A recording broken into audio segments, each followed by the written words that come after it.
Ahoy to the Autodrome in Most. Welcome back. This is race weekend day 2 and we are so excited to see the trucks back in the grid. And with me is Tom O'Rourke.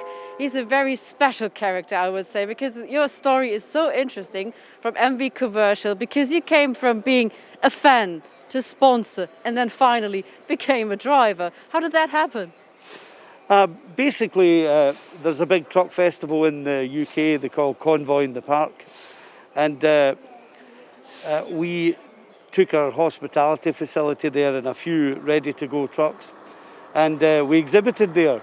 And I'd never seen trucks racing before, and one of my friends says, "Listen, we're going to go and watch the truck racing." To be honest, I wasn't that bothered at the time, so I went down to watch the race, and I seen 20 tractor units coming at 100 miles an hour into the first corner. I thought, wow, how good is that? And I got kind of hooked from there, So that's really how it came about. That's how it started.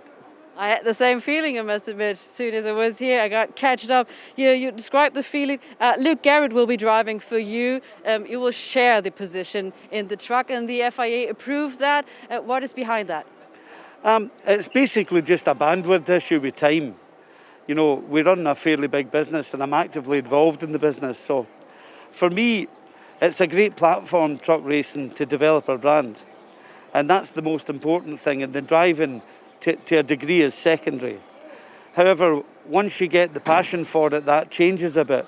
So it's just really trying to manage an ever-changing timetable. We've made a big acquisition in the past week, which I can't say for confidential reasons, but within the next week, we're going to take over a major business in England. And so my circumstances are changing. So I won't have the same time to race. And I think as well, the European Championship is a lot more advanced than the UK.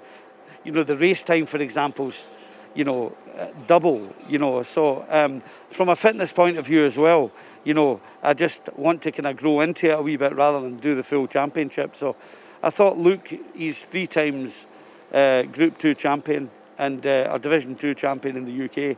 And I think it will take a fair amount of adjustment to adjust to racing the Group 1 truck. So yesterday had a few reliability problems, but I think we'll get there, You've got to start off somewhere. Yeah, you need a wee bit of training, as you said. How did you train for being a truck racer? Lots of sports needed. Well, I was quite fortunate. The British champion sort of took me out for 3 or 4 days, and sort of taught me the basics. And from there, you just spend a wee bit of time on the simulator, and that was 2 years ago, of course. I think I've done 9 or 10 events. So, but a long way to go and a lot to learn, really, So I'm an old rookie, So it'll take. The older you are, obviously, the harder it is to learn as well, So, but no, I'm looking forward to it. It's great. But the European scene's fantastic. It's like Formula One, really, isn't it? It is, of course, the Formula One of truck racing. For me, the rookie of the year. When will we see you in the truck back again?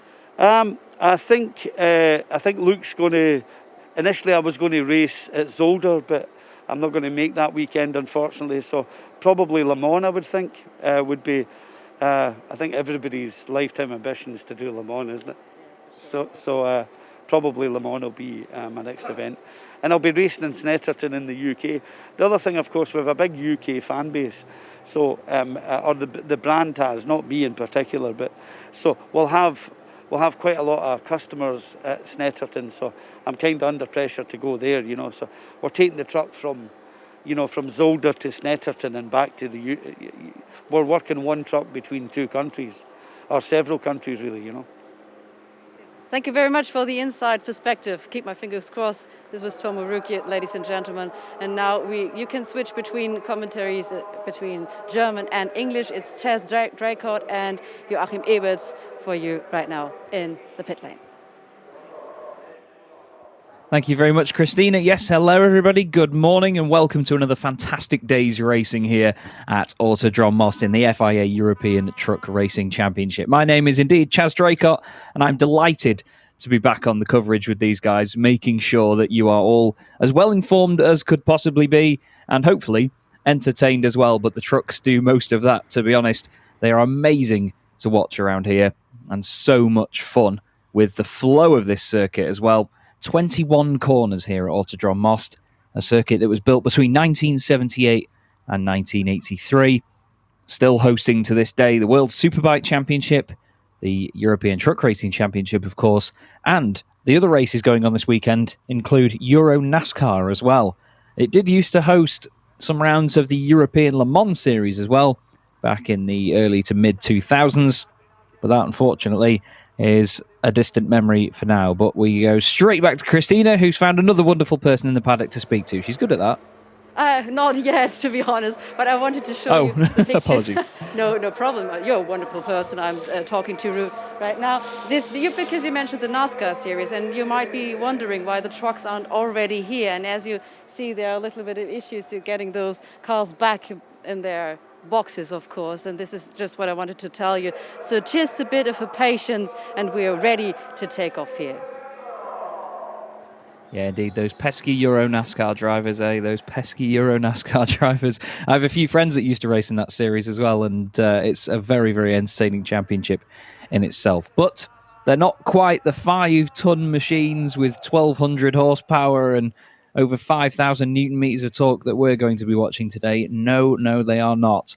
The trucks have such a different attitude about them, the way they handle themselves on a circuit, the way that the drivers drive them. We saw Sascha Lenz yesterday. We were on board with him, doing most of the lap with just one hand. His right hand on the gear stick, ready to change up or down. And it was amazing to watch just how much lock he gets on with one hand while still remaining comfortable behind the wheel, or at least what looked comfortable. We sit on board with Sascha's number 30 truck here. Didn't have too bad a day yesterday, did Sascha Lenz. Second place in the first race. 7th in race 2, though. Still decent championship points, but unfortunately for him, that's a lot lower down than Norbert Kisch was, and they started on the same row of the grid. He actually started in front of Norbert Kisch, but Norby used his experience and his pace to move forward very, very quickly. The championship, though, after yesterday, is currently... Actually, we have pictures from yesterday, apologies. We'll have a quick look and see what we've got. But Sascha Lenz actually still leads the championship by 1 point from Norbert Kisch. This was Norbert yesterday disappearing up the road. Sascha putting in every effort that he could to get back behind him. But these were the conditions in qualifying. Look at the weather. It was absolutely horrendous, but only at one end of the circuit, to be honest. We had a big hit between Janiak and Jochen Hahn. Luckily, both of them absolutely fine. The trucks were repaired very quickly. Christina spoke to Anthony Janiak yesterday after that big hit, which destroyed the right rear wheel. But she spoke to him and he said that the team worked very, very quickly on getting it fixed. And he was really grateful for the fantastic turnaround that his team had. But the championship, like I say, still in the hands of Sascha Lenz at the moment, but only 1 point ahead of Norbert Kisch. The two of them then 11 points clear of Adam Lachko, and he has a 10-point buffer over Antonio Albacete in 4th place. But the very interesting news from yesterday, Norbert Kisch won yesterday's second race on the road, but an incident on the final lap between him and Andrei Kurzim that would ultimately give him the lead was determined to be an unfair advantage, and Norbert was given a 10-second penalty, to which Theo Calve inherited second place, and Andrei Kurzim inherited his race win. That helps Kurzim now in the championship and puts him up to 9th on 19 points. He only had, I think, 3 or 5 points before the weekend, so it's a big boost for him. Jochen Hahn, a driver that didn't have a good day yesterday, the 6-time champion, was in trouble in race 1. A bit of contact damaged the truck and he wasn't able to make the progress that he'd like to in the second race of the day, and he only grabbed 1 point all day. So he's going to be wanting more now. He's down into 6th in the championship, 6 points behind Steffi Halm, who is in 5th. And there you see the Euro NASCAR machinery after being dragged back from whatever gravel trap they ended up in. Here is Stefan Fast looking to make some progress as well today. Stefan, unfortunately, didn't finish the first race. I'm not quite sure what happened, but he got up to 13th in race 2. So Stefan will want some big championship points from today. He currently sits 12th in the championship on 6 points. And keep an eye out as well for Lucas Hahn. And we have Christina there with the NASCAR machines. Yes, still there and still on the podium. So the ceremony is ongoing. But let's have a look. I could give you an inside perspective here, because at the final of the race, you already mentioned it, Norbert Kisch was there, here parking in front of the first position. And those are the marks they set up. I'm directly here. 1, 2, 3. Everything is prepped exactly for the race. So you see there's a little bit of action then going on after the race. You should pull those things up to here, maybe a bit back.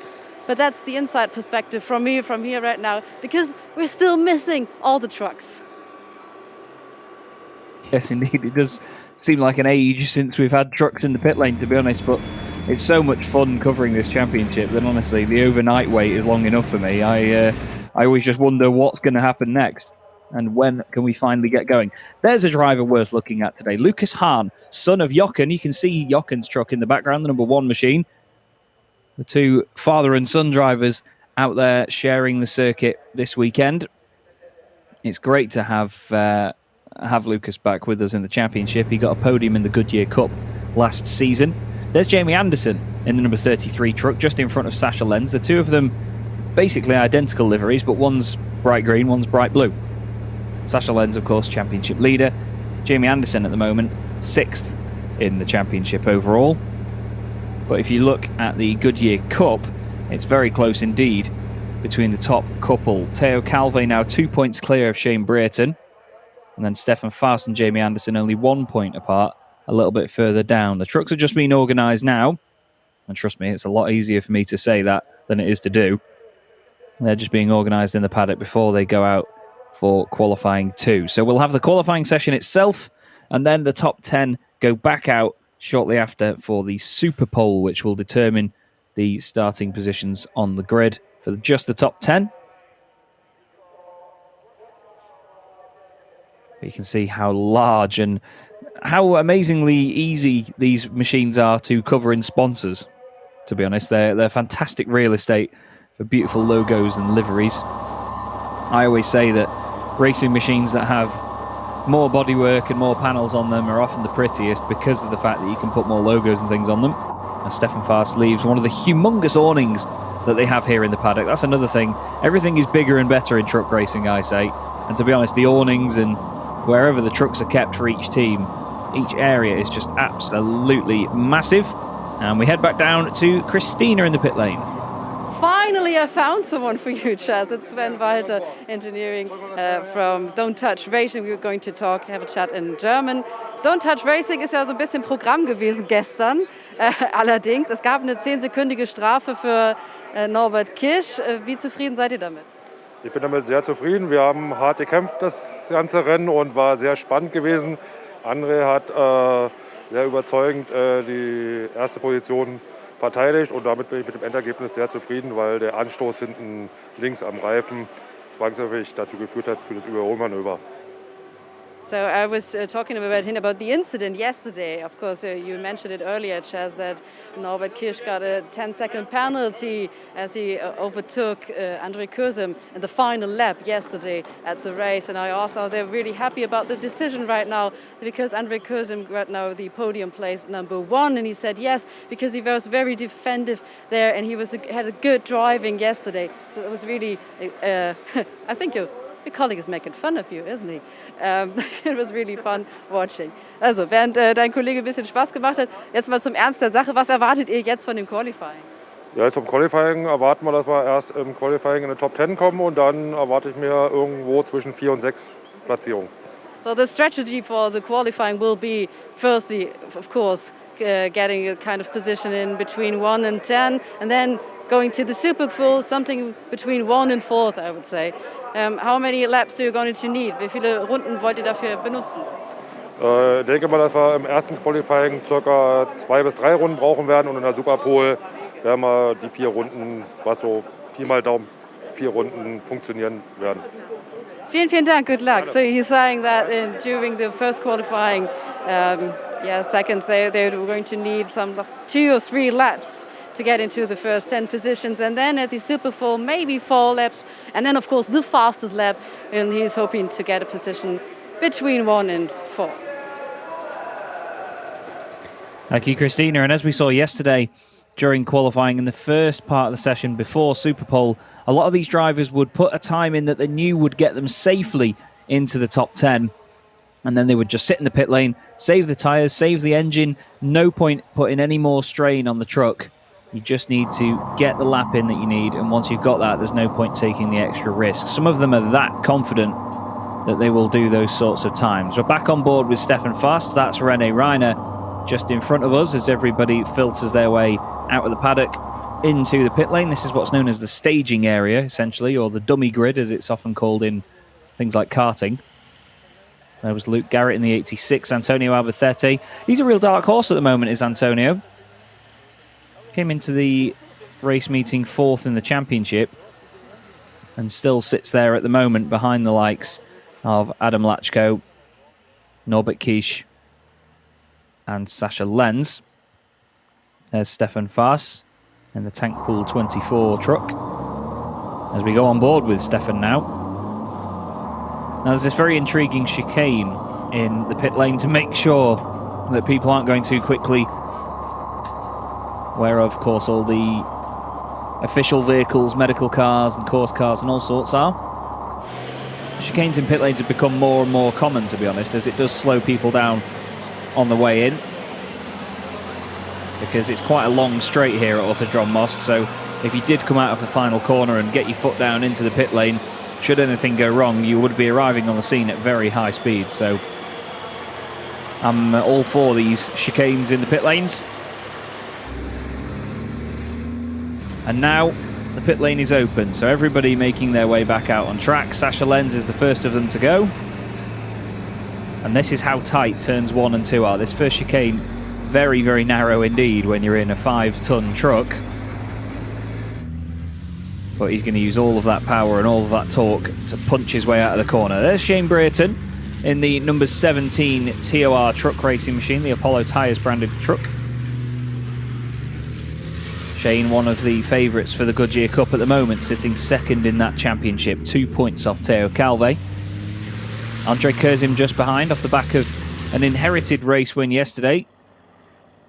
As Christina spoke to one of his team members there, they're aiming to get into Superpole and then hopefully get in one of the front 2 rows on the grid. But today we're going to be looking a little bit more at some of the trucks a bit further down the order. We had some amazing battles going on yesterday with them. Jochen Hahn was great to watch, making his way through the order. He also had to defend very hard in the first race as well before it unfortunately went downhill for him. But we follow the bright purple number 17 MAN of Shane Brayton for the moment.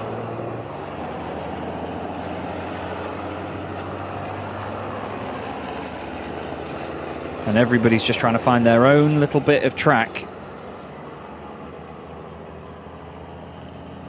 to try and get some clear air and be able to go for it in a lap, because we spoke to some of the drivers yesterday and they were saying that they got held up on their fast laps by other trucks taking it a little bit easier than them into the chicane and losing time through some of the windier sections like this, turns 15 and 16.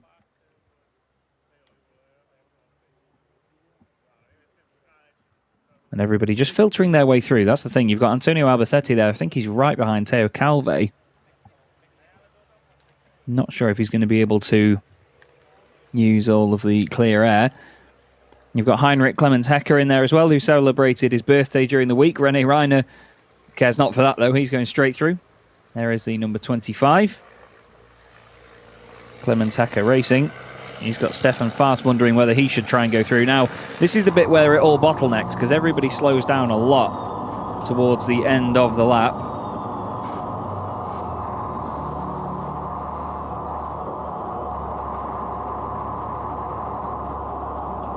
And you can see now, it's almost like they're filtering back into the pit lane. They're at such a slow pace.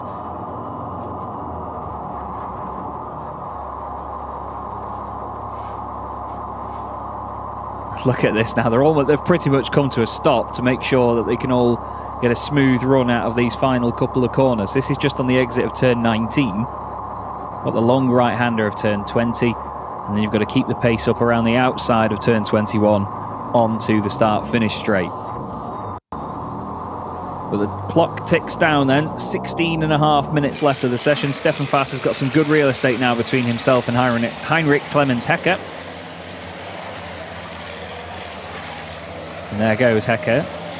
And you'll see the penalty markers there, which are effectively more physical track limits bollards to sort of deter the drivers from running wide. Now, if you do hit those, you get warnings, and eventually you get a drive-through penalty on your third warning. We had one yesterday, unfortunately, for Luke Garrett in the number 86 MV Commercial Truck Racing machine. And on his way out of the pit lane, he actually went over the white line as well. And look at the way these things get out of that chicane. It's so impressive to see. I repeat myself from yesterday, and I do that a lot, but if you haven't seen truck racing like this in person, I urge you to go and experience it.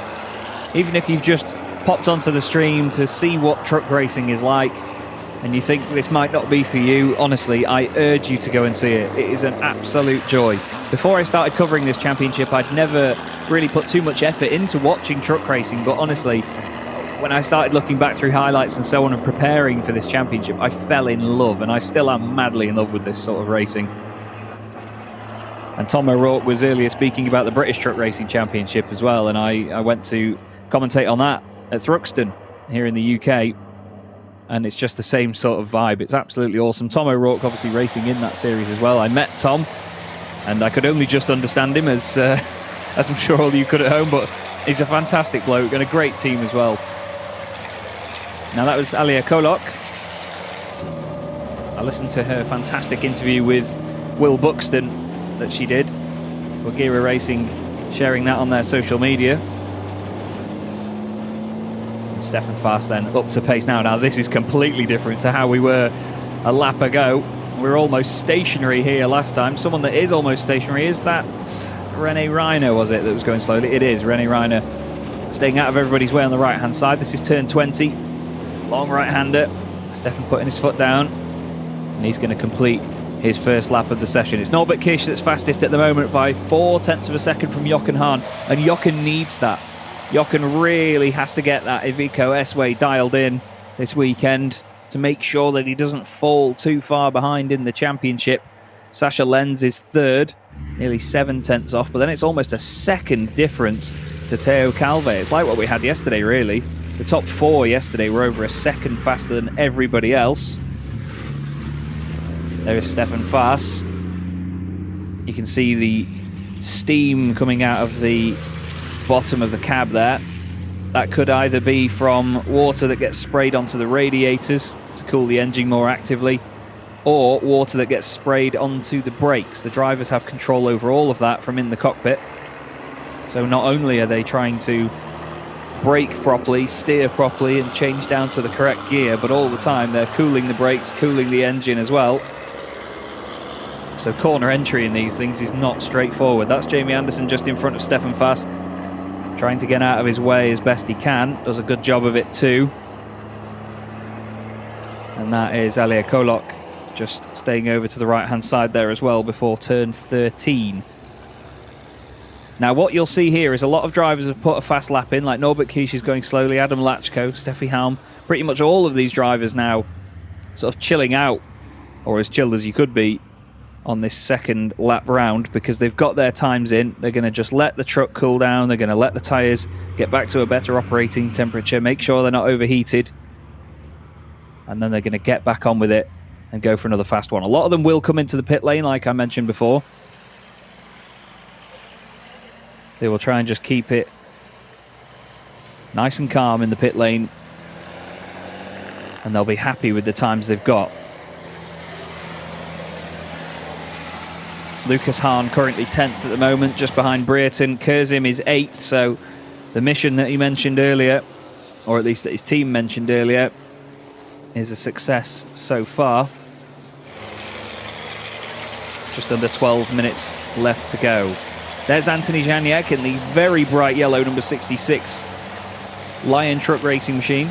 Then René Reiner, then Luke Garrett, and then Alia Kolok in the what is probably one of my favourite looking trucks in the field, to be fair. The Bagheera Racing Freightliner, fantastic looking machine. There's 3 of them in the field. Adam Lachko, Teo Calve, and of course, Alia Kolok, who we saw there. Here's Antonio Alberthetti. Like I told you, 4th in the championship at the moment. 22 points off Sasha Lenz. But certainly not too far off. On the pace, big lock-up though on the way into turn 10. He's certainly pushing hard here. Just trying to see where he is in the order. He's actually 11th at the moment, it's Alberthetti, so he needs to get on with it. He's 2.3 seconds off. 2 minutes 4.2. Pole position at the moment is a 2 minutes 1.9, as you see on the left-hand side of your screen from Norbert Kisch. Look at these things really motoring down towards turn 15. That does count as turn 14 that he's just gone through there. It's a long left kink. But Antonio, the Spaniard, throwing that truck into the right hand, then to the left. You can see the lean of how hard he's pushing this thing.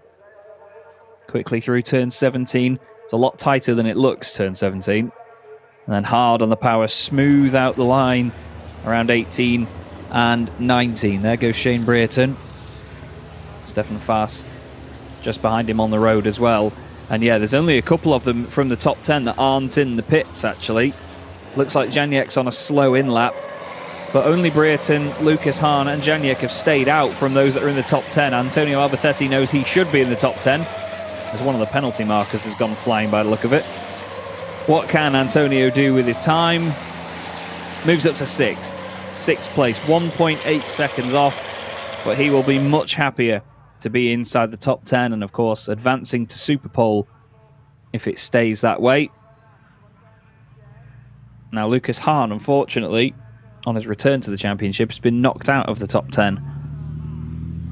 Is there any way that he can get back up there? But that looked very, very feisty from Antonio Alberthetti. He was flying around there then. And it's one of those circuits where you have to have your rhythm about you. It flows so quickly from one way to the other. And now Stefan Faas looks like he's on a fast lap here, so Antonio might have to get out of the way. There's Jamie Anderson. Jamie Anderson currently down in 13th position in his MAN. As he's had to go around the outside of Shane Brereton, fellow Brit. They've both been on the podium twice this weekend in the Goodyear Cup.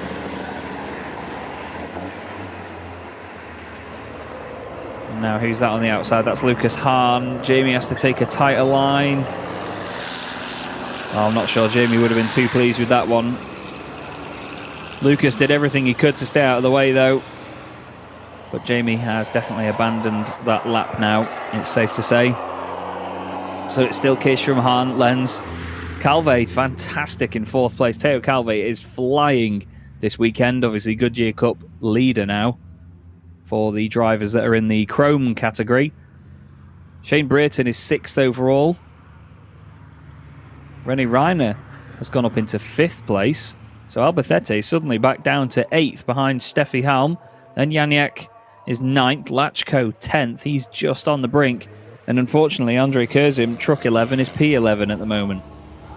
But there's not enough room in the top 10 for all the good guys. So many fantastic people in this championship. Now Jamie needs to get out of the way here because Ali is flying around turn 18. That could have been a close one, I think. Not sure whether Jamie did completely clear the corner before Alia would have had to lift, just in case. But the number 29 Czech driver in that Freightliner was really flying.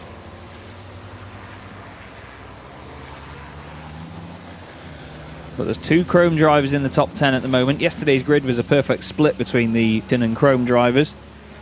Titan drivers 1st to 9th, and then Chrome drivers from 10th down to 17th. And that is Jochen Hahn's truck being worked on. There you can see the size of the engines in these trucks. Most of them are 13-litre engines with humongous turbochargers on them, producing about 1,200 brake horsepower and over 5,000 Newton meters of torque. A new time goes in from Janiak and it puts him 4th. So Janiak improves up into 4th place now. Albacete down to 9th, Halm down to 8th. René Reiner going very well indeed. Where did René qualify yesterday? He qualified 9th for the first race, actually. And finished in 10th. He then started race 2, obviously 10th, with the second grid being the result from race 1. And he finished down in 14th in race 2, actually. He didn't have the best of times in race 2. There's Luke Garrett flying around the long turn 4. Into turn 6 and 7, he chucks it in. You can hear the tyres screaming. The MV Commercial Truck Racing Team machine. Turbos are plenty as well, whistling away. This is Janiak now after that great lap, putting him 4th. Still a second off the truck ahead of him. He's now going to go back to the pits. Adam Lachko knows that he's on the brink here. He's 10th at the minute, so he needs to get on with it. Lachko putting his foot down hard. He doesn't want to get caught out and miss out on Super Pole. He's already up the road. Let's see what he's got in terms of his sector times. He's about half a second quicker than a lot of the trucks behind him. Yeah, he's only getting a couple of tenths here or there. Is Lachko, it's his home race, and of course Bagheera Racing's home race. But Janiak in that very, very bright yellow machine. Hard to miss, Anthony Janiak.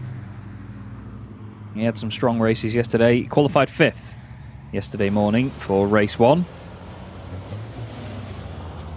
Finished in 6th place. I believe there was contact between himself and Jochen Hahn, which is what dropped both of them behind Steffi Halm, who took 5th place.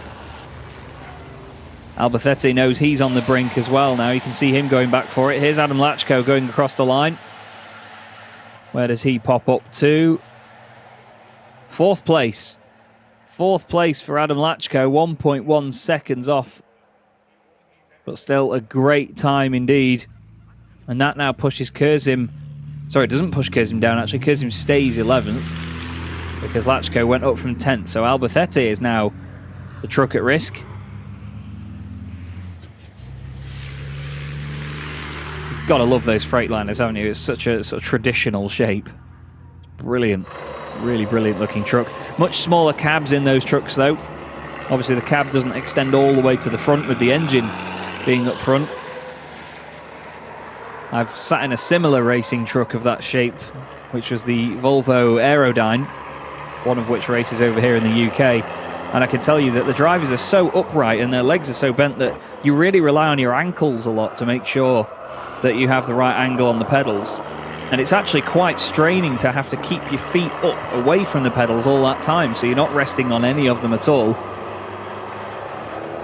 They're not lay down like you would be in something like a Formula 1 car, where your feet are already flat against the pedals. You have to really strain the muscles in your feet to hold them up away from the pedals, because it's like being sat at a desk. You're very upright.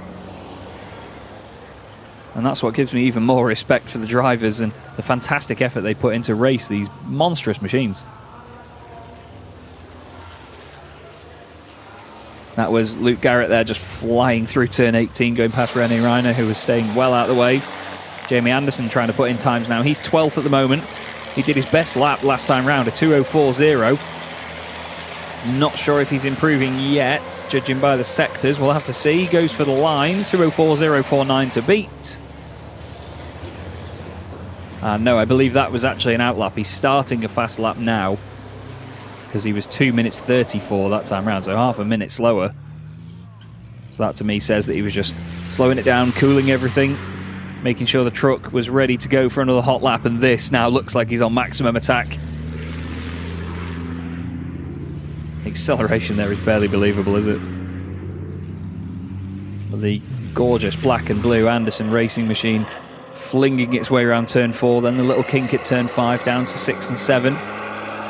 That's Heinrich Clemens Hecker just behind him. Jamie pushing hard now through 8 and 9. Hard onto the brakes into the hairpin at turn 10. It's easy to lose momentum here and not get the right gear on the way out. You can hear Jamie sort of short shifting on the way out of turn 10, which is interesting, but it means that he doesn't have to waste time shifting through the likes of turns 12 and 13. Gets onto the brakes here for 13. Probably staying in the same gear on the way out.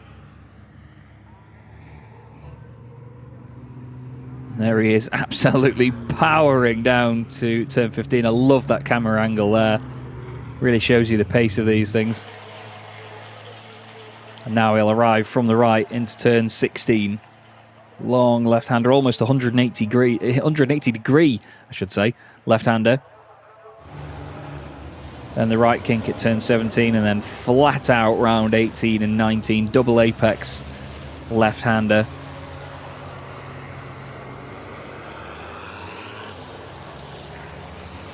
He's going to arrive on the scene at turns 20 and 21.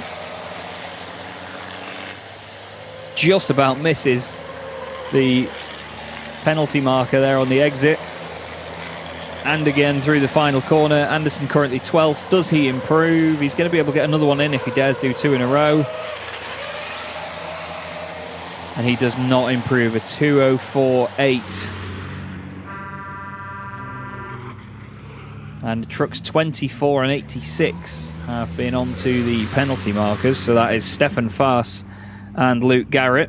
Luke Garrett got in a bit of trouble yesterday with those penalty markers, unfortunately. But it's a real shame for Jamie Anderson. Doesn't make it into Super Pole. But 12th will be the best he can manage at the moment.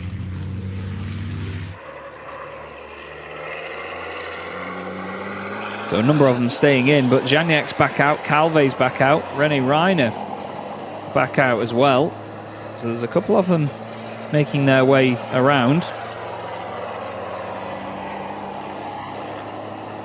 Jamie Anderson now just slowing down, and Heinrich Clemens Hecker has had his lap, I should say, deleted for track limits. That's the truck we look at right now.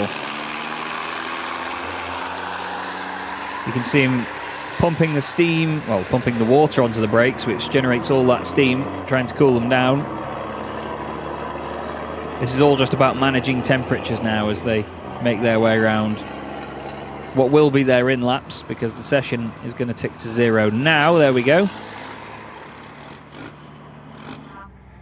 So that will be it for qualifying 2. We will have Super Pole coming up very shortly, but Norbert Kish with a 2 minutes 1.9, almost half a second faster than Jochen Hahn, but that's much more promising from Jochen. He did put it on the front row yesterday, but from there everything went downhill for him, unfortunately, in both the races. And he was only able to salvage 1 point all day. He's going to want a lot more from that today.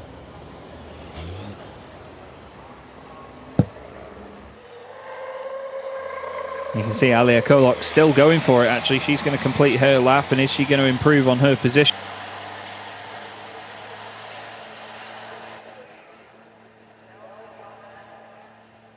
Currently in 15th position, does not improve, unfortunately. 2:05.3 last time around. Best time 2:04.8. That's Theo Calve, who's just on. And we have Christina back down in the pit lane. Yes, thankfully we're here with Jan Kalivoda, team chef of Magura Racing. 3 drivers on the pitch right now. So how happy are you with their individual positions? We are progressing. Important is that 2 drivers are qualified, and now we are waiting for the Super Bowl. Alia College ranked 15th, I think, or is it true? I think more important than the position is the time that she really improved from yesterday. Slightly tense are dividing her from better positions, but she's young and she has to learn. Yes, for sure. She is learning. That sounds really great. And Adam Latchko and Theo Calve, what are you expecting from them in the Super Bowl?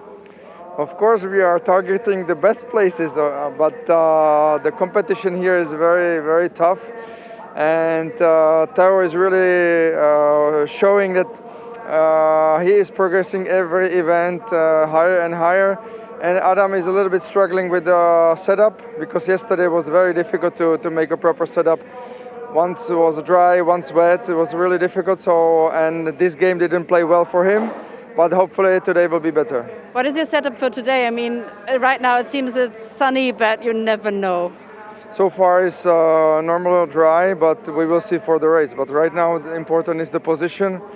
So we have to get the best out of it. Thank you very much. You're welcome. See you soon. Back to you, Chess. Thank you, Christina. And yeah, like he mentioned there, Alia Kolok really improving time after time. So too Teo Calve. I mentioned Teo. He's qualified 5th overall in that session. And bearing in mind that there are the 2 classes in this championship, Titan and Chrome, which is effectively Pro and Am. Drivers that are rated in the Titan category are anyone that's been a champion in the last 10 years or have finished in the top 8 in the standings in the previous season, or have qualified higher than 6th in any Super Pole sessions last season. So Teo could cement himself with with another Titan classification for the following season if he keeps that up. But Christina's back down in the pit lane. Yes, with Sven Walter, we talked earlier. You wanted to achieve 10th position at least, and now you're ranked 11th. Ihr seid jetzt auf dem 11. Rang. Was ist passiert? Ja, 1, 2 kleine Fahrfehler waren vom André drin gewesen und das Setup haben wir heute leider nicht optimal hinbekommen.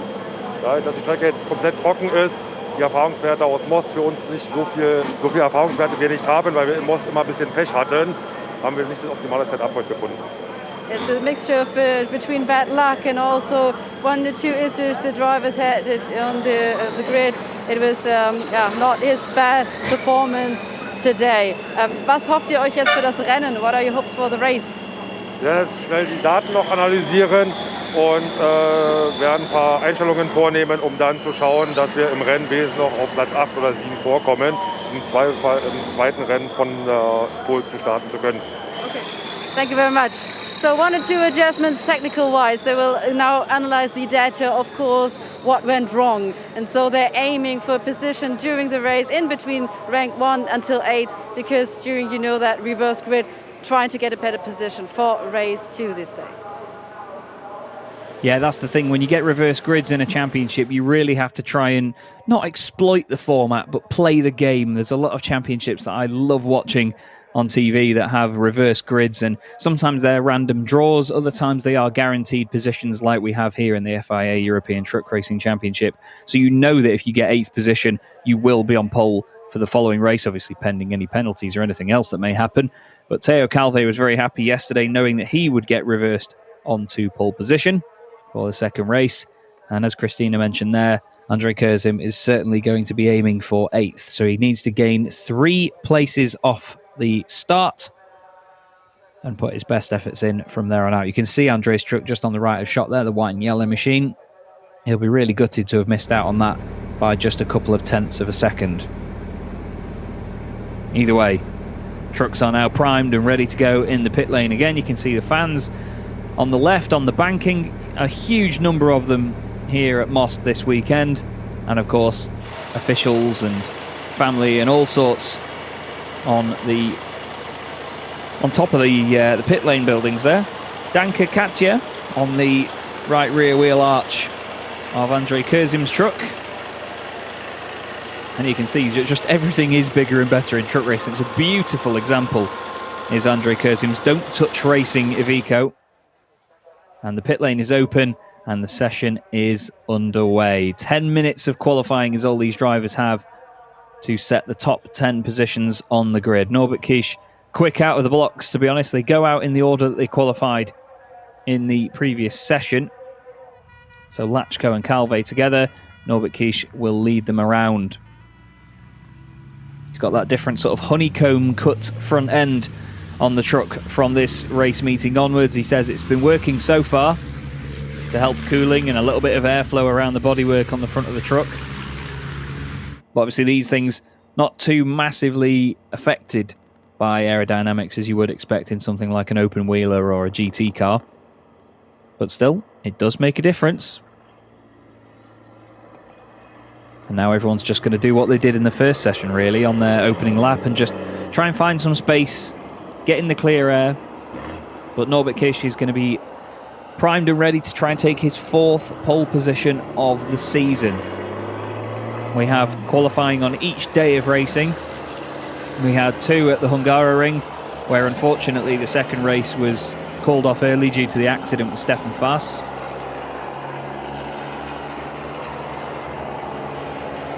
But since then, we've had a number more. So what can Norbert manage then? He's definitely the man on the mission at the moment to try and take back that championship lead from Sascha Lenz. Only 1 point between the pair of them though. So it could get very, very close by the time that this race meeting is done. You can see them all just filtering their way around now. They're all getting into some decent space, to be fair.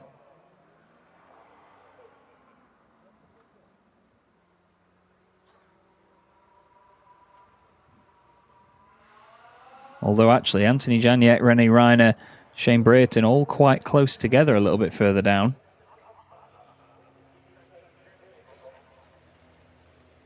We'll have to see how they manage those gaps when they get to the end of the lap. I think they're all just probably waiting to see who ends up where. There's Steffi Halm going very slowly indeed. She's just waiting for a bit more real estate.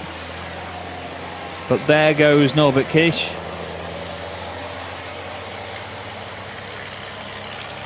Flying down the straight here at Most. It's quite downhill all the way and then suddenly curves back up again towards turn 1. There is quite a lot of oscillation at this circuit, but they're very smooth hills down and up. So you can't really tell too much, but look at the way Norbert chucks that truck into turns 1 and 2. Fantastic commitment. Different lines to yesterday, obviously being on a dry track this time, as opposed to the torrential rain that we had during qualifying yesterday that brought out the red flag as numbers of trucks went spinning off. But Norbert now leading them down into turns 6 and 7. Now he'll keep it turning right here as he goes through 8 and 9. Doesn't use all of the road there, interestingly. He's taking a bit of a tight line down the inside compared to some others. He's gone a little bit hot into the hairpin. Almost lifts the rear wheels off the ground then. He was stopping the truck that hard. But you can visually see from watching Norbert Kish drive around this circuit that he is the man to beat at the moment. The body language of that truck really speaks volumes. The way it dances around through the corners, the way it just bolts out of each corner individually as well. Down the not quite straight to turn 15, throws it in. Again, that right rear wheel almost coming off the ground. He's got it set up so soft on those front corners. Jochen Hahn not too far off him either, to be fair. Jochen's actually a 10th quicker in Sector 2. And Lenz is even 2/10 quicker than Kish in Sector 2. I think that might be down to the hairpin, you know. Looked to me like he went in a little bit hot. This could be very close, although Lenz was about 6/10 slower in Sector 1. So, for me at the moment, this is between Hahn and Kish. Let's see what the difference is as they cross the line then. Kish is going to get there first, of course.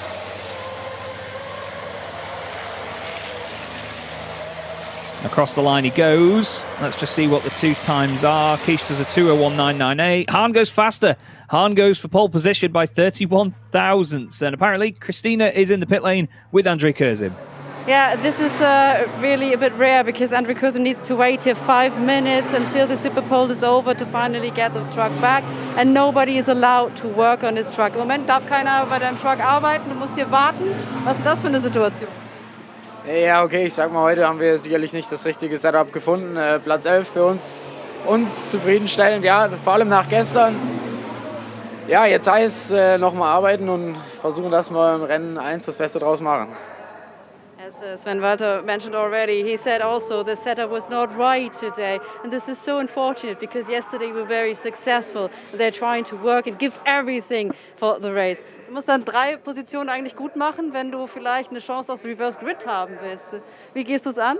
Ja, sicherlich wie die Startphase immer recht spannend. Ja, wir versuchen zu überleben und wenn möglich ja schon die eine oder andere Position vielleicht direkt am Start zu gewinnen und keine zu verlieren. Vor allem hier in Most sehr schwierig, alles sehr eng. 18 LKWs in eine Kurve, das ist immer recht spannend. Herzlichen Dank. So as he said, we're trying to overtake right from the start. But he says it's so difficult with lots of trucks racing around, of course, and he's trying to get not just trying to win some positions, but not trying to lose some positions, and that's important, Chess, too.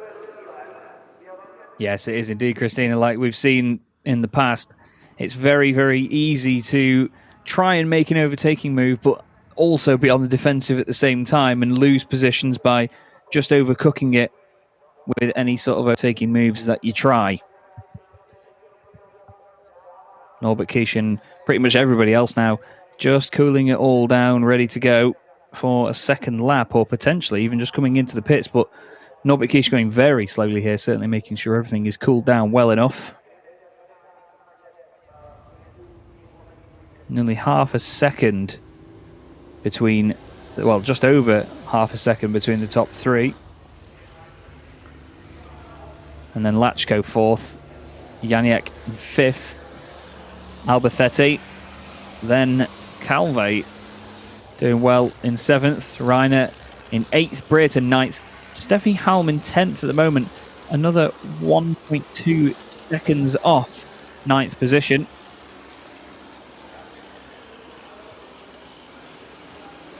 But 2019, roughly about the sort of time that we saw earlier from these drivers. But now look, they're all going for it again. Jochen Hahn is right behind Norbert Kish at this point.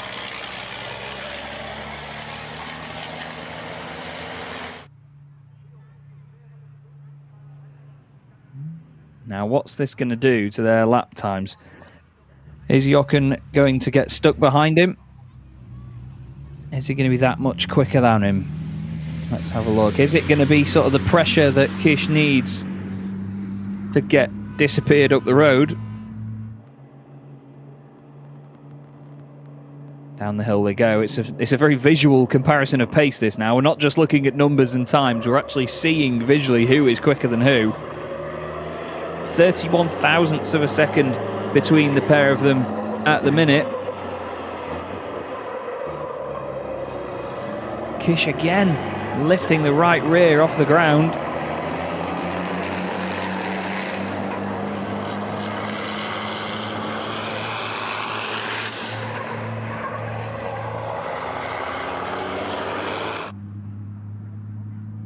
Round turn 13 they go. Hard on the power down towards turn 15.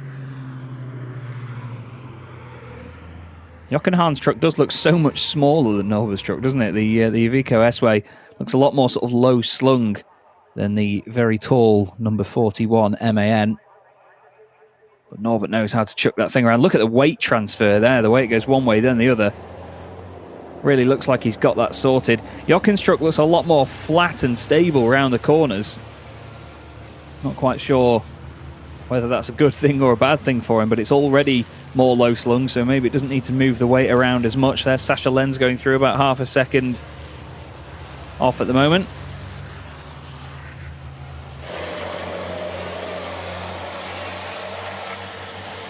And across the line they go then. Let's see what they can do, because I don't think they'll go for another one after this. And it's Hahn. Jochen Hahn stays ahead. 17 thousandths of a second is the gap now. Unbelievable stuff. Norbert Kish improves, but only by 15 thousandths of a second. Sorry, 14 thousandths of a second, leaving the gap to be 17 thousandths of a second. So truck one is P1 at the moment, and it's a return to the top step for Jochen Hahn, or at least the top spot in qualifying, by the tiniest of margins. But either way, doesn't matter whether you're faster by a second or a thousandth, you are faster. Sascha Lenz third then, Lachko in fourth, Janiak will line up fifth, Teo Calve goes up to sixth, Antonio Albacete down to seventh, Brereton moves eighth ahead of Reiner, and Steffi Halm improves but stays in 10th, only 600ths of a second off the back of René Reiner. But can you believe that? Jochen Hahn, fantastic stuff to be ahead of Norbert Kish by just a tiny, tiny margin. It's the first time this season that Norbert Kish has not been fastest in Superpole, and Well, who else could you count on to do it but Jochen Hahn? Fantastic by the reigning and 6-time champion after his 7th title this year. He's not had the easiest of rides up to it at the moment. He sort of blows smoke at Norbert there through turn 13, almost to say, in your face. But we know that Jochen's got a fantastic sense of humour anyway. He's a brilliant bloke. And he'll be over the moon with that one. But no matter what sort of racing it is, the margins can always be tiny, even here in truck racing as well. The machines and pretty much everything about it and the numbers are always bigger in truck racing, but not the gaps between the drivers, proving how close the racing is. And Jochen Hahn in that Iveco S-Way potentially starting to become a more consistent front runner again. He's not been as sort of dominant as you'd expect from a 6-time champion so far this season. But I know that him and the team will be very grateful to see that truck at the top of the timing screen. Of course, don't worry about missing any of the action here this weekend. We will have race 1 and race 2 as separate broadcasts across YouTube, Facebook and all forms of social media throughout the weekend. But in a moment or so, we'll get the reactions from the drivers and teams. And I'm sure Lucas Hahn, of course, son of Jochen, will be very, very excited to congratulate his father on pole position.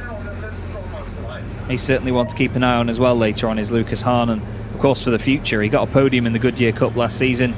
You never know how well his talents will develop and whether he can be as successful a racing driver as his dad.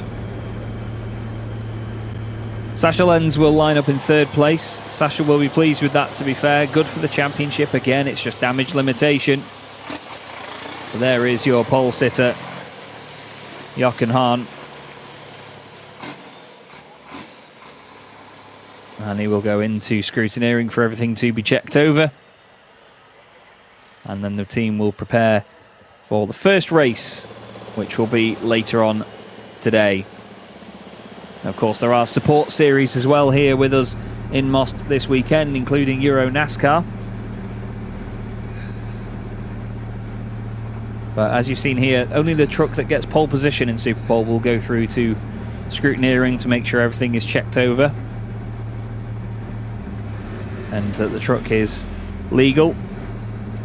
Great to have fans back in the paddock as well. Obviously, we did have fans at the Nürburgring, but sorry, at the the Hungaroring, but they were sort of kept separate from the paddock itself, of course, due to the coronavirus pandemic.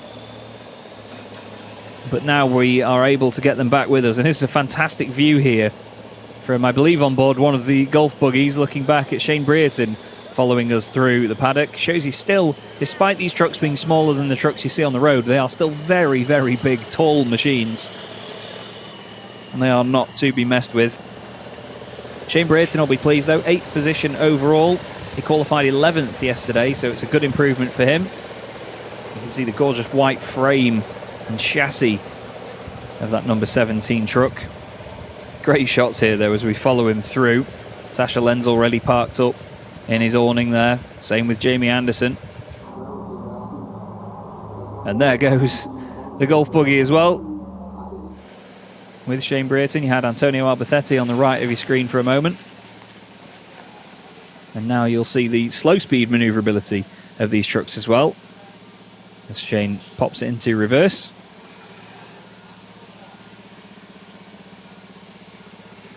And we'll park it underneath the awning for the team to get to work and make sure everything is prepared properly for the 3rd race of the weekend and the 1st race of the day.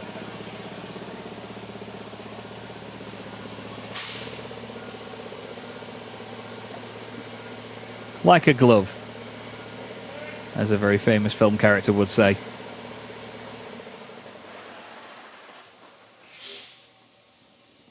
Conditions still very interesting here though at Autodrom Most. It's not really the hottest of days, but the circuit is staying dry so far, which is one of the main things that we have to consider.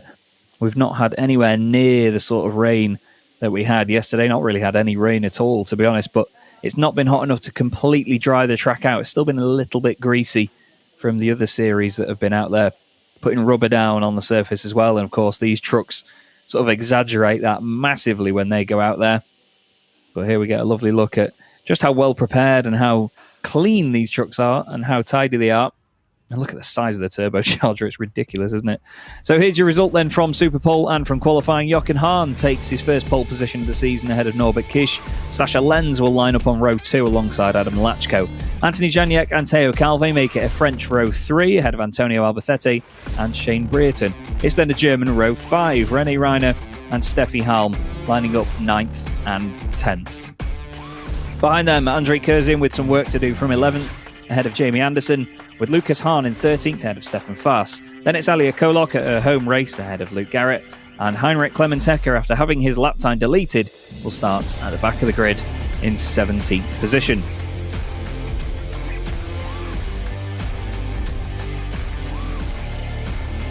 But you can see some slight heat haze there actually here in Most, so that proves to me that it's probably not as cold as it looks, to be honest with you. And we have Christina back with us for another interview. Yes, it is Shane Brereton. We followed you. You may have noticed in our golf car. Congratulations, 8th after Superpole. This is quite a success.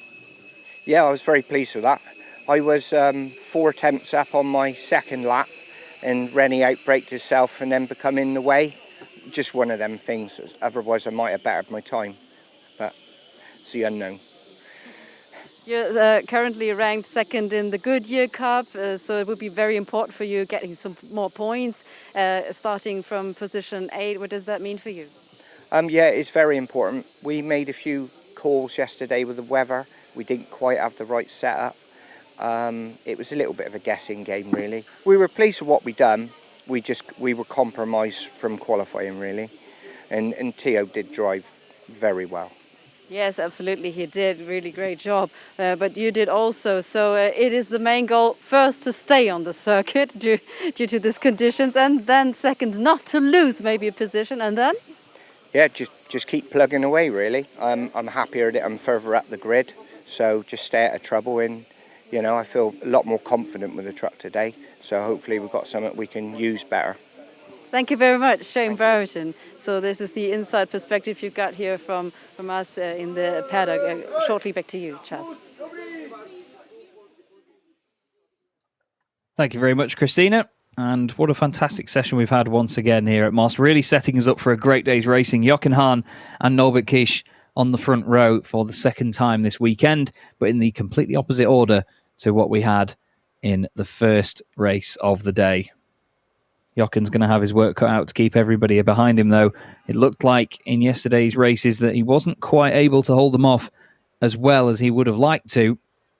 But that's just part of racing sometimes. It is not the easiest thing at all. But we'll be back with you later on for the first race of the day. But final words from Christina before we go. I will catch you later on.